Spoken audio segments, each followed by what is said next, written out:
Hi guys! Nandito tayo ngayon sa Esplanade ng San Jose Antique. And ito ay intended na idugtong mula doon sa San Jose papunta sa dulo hanggang San Pedro, pero as of now hindi pa masyadong yari.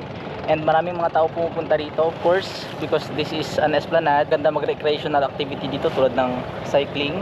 Marami ding mga nagja-jogging and nagwo-walking. And syempre, maganda rin ang sunset dito. Ayan. And kanina marami akong bangka nakita na naglalayag.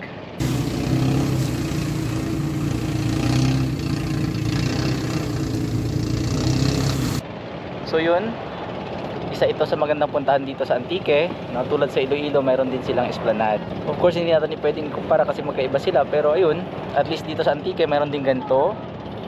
And yes, parang ganoon din sa Iloilo. So yun lang, discover nyo na lang, punta na lang kayo dito. Yun lang, share ko lang, bye bye, salamat.